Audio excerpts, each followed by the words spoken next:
Assalamualaikum warahmatullahi wabarakatuh. Selamat siang, izin memperkenalkan diri. Saya Yogi Ihsan Ahmad Rusmawan dari Instansi Basarnas UPT, Kantor Pencarian dan Pertolongan Kelas B Banten, Angkatan 11, Kelompok 1. Di sini saya akan podcast bersama senior kita, Pak Pujianto. Selamat datang di podcast SAR Mengabdi, ruang cerita inspirasi dari aparatur sipil negara yang berdedikasi untuk negeri. Halo Sobat SAR, hari ini kita akan berbincang tentang sosok ASN yang menjadi teladan dengan nilai-nilai berakhlak, berorientasi pelayanan, akuntabel, kompeten, harmonis, loyal, adaptif, dan kolaboratif. Kali ini kita akan membahas tentang seorang ASN yang memberikan layanan secara humanis dalam setiap operasi. Sosok ini hadir dari keluarga besar Kantor SAR Banten. Seorang figur kesehariannya memberi inspirasi bagi rekan kerja dan masyarakat luas. Beliau adalah Pak Pujianto, seorang rescuer senior. Dalam keseharian, Pak Puji dikenal ramah, disiplin, dan selalu siap memberikan pelayanan terbaik saat menjalankan operasi SAR. Baik, kita langsung saja mengobrol dengan Pak Puji. Baik Pak, bisa diperkenalkan diri terlebih dahulu. Oke, perkenalkan, nama saya Pujianto, lahir di Yogyakarta, berdomisili di Banten, dan juga berkeluarga, dan saat ini bertugas di Kantor Pencarian Kelas B Banten. Baik, untuk perkenalannya mungkin udah kenal dengan senior kita ini. Pertanyaan pertama, bisa diceritakan sedikit tentang perjalanan Bapak menjadi seorang ASN khususnya di lingkungan SAR, Pak? Cerita ini berawal dari 2008 ya, tapi kita tarik ke belakang. Sebenarnya jalan hidup menjadi seorang ASN itu, apalagi saya pribadi, itu tidak ada kepikiran, karena waktu itu posisinya lulus SMA itu memang di klub voli. Jadi saya bercita-cita memang jadi atlet dulu. Yang harus saya berpikir untuk bekerja, nah mau tidak mau, suka tidak suka, kena arus yang namanya mencari pekerjaan. Sempat ditolak di perusahaan, di bandara apalagi waktu itu 11 kali saya. Jadi TNI dan Polri juga tidak diizinkan sama yang di atas, belum rezekinya.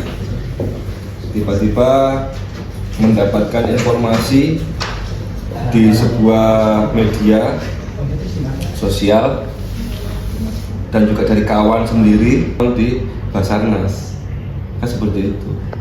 Dan sampai sekarang masih bertugas di Banten, dan waktu itu juga penerimaannya juga kantor pusat di Kemayoran, di Direktorat Kesiapsiagaan kalau yang sekarang, kalau dulu itu siaga dan operasi, seperti itu. Mungkin itu sih pengalamannya. Yes, ini seperti itulah perjalanan seorang Pak Pujianto, rescuer senior dari Banten.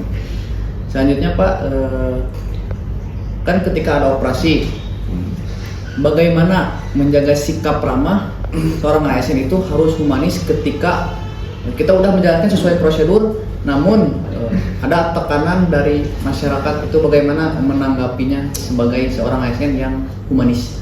Ya, jadi kita menanggapinya ketika posisi di tempat TKP yang sangat tidak kondusif.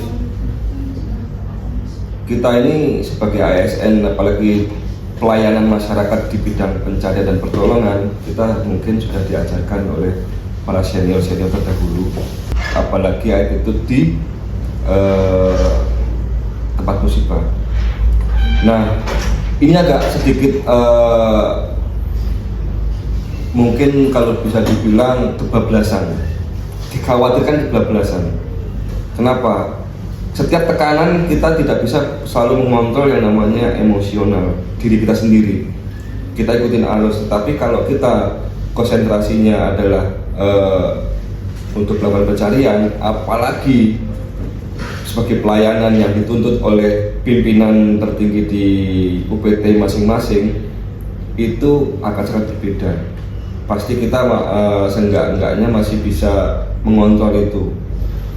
Apalagi yang tadi saya ceritakan adalah di posisi di Keragilan. Itu posisinya kita harus turun dan turun. Bagaimana cara kita untuk melakukan persuasifnya dengan baik dengan keluarga korban, ke pihak ke Kapolsek setempat di wilayah itu bagaimana caranya ya kita berkomunikasi terus dengan baik. Kita jelaskan dari posisi kita berangkat sampai dengan di tempat TKP itu kita jelaskan dengan gamblang, dengan baik. Ketika kita sudah menjelaskan, pasti kita mendapatkan respon dengan baik oleh teman-teman di TKP sendiri. Apalagi kita harus melapor dulu kan ke tempat wilayah kerja atau TKP yang urgent ini. Ya, apalagi Kapolsek di tempat, SOP penanganan pencarian sendiri seperti itu.